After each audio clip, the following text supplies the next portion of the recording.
So my question is, how does God's decisive role in causing people to be born again relate to my indispensable role in midwifery? You didn't know that word? I didn't know that word.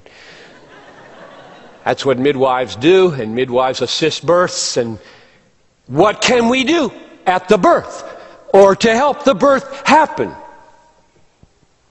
Is there anything that a human can do to make a divine miracle come to pass? What should we be doing to help unbelievers be born again? Simple? Everybody got that sentence? What should we be doing to help unbelievers be born again? And the biblical answer is just crystal clear. This is not a complicated answer, not theologically mysterious whatsoever. I'll put it in a little sentence and then we'll unpack a third of it for almost all the time and two-thirds of it for a few minutes of the time. Because we've already dealt with the other piece more. The answer: tell people the good news of Christ from a heart of love and a life of service. That's it. Tell people the good news of Christ. Tell people the gospel. Tell people, open your mouth and tell people the gospel from a heart of love and a life of service. That's it. Now, let me give you a little glimpse of that before we look at 1 Peter 1. You don't have to go here, I'll read it to you. This is 2 Corinthians 4:5.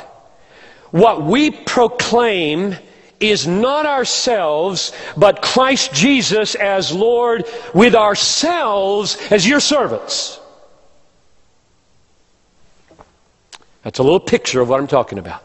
What we proclaim is Christ. I'm not Lord, He's Lord. Risen from the dead, having died for sinners, He is Lord, and I am your servant. Now, implications, just briefly, of that sentence.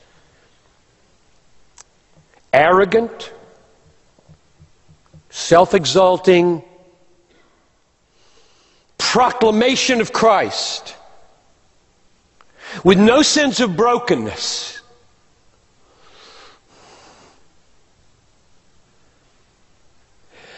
contradicts the gospel. In other words, I'm saying that from a heart of love and from a life of service is the only way your heart and your life won't contradict what you're saying. Why deliver a message if 2/3 of the message is contradicting the 1/3? You don't want to do that. And this is, I think, as serious. A silent servanthood that never speaks the gospel contradicts love. There's a lot of that in the world today. Silent serving as though that were love. Leaving people without the articulation of the gospel, which is the power of God unto their salvation. It's not love. It looks loving. The world certainly wants us to do it that way. But that's not the biblical way. It's not God's way. It's not Christ's way. We have mouths, and the mouths are to be filled with truth. It is the truth that sets people free.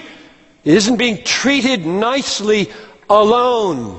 Nobody gets saved by being treated nicely. They get saved by hearing the gospel. Faith comes by hearing, and hearing by the word of Christ. If we don't open our mouths and commend Christ, we're not loving Him, no matter what we're doing with our hands.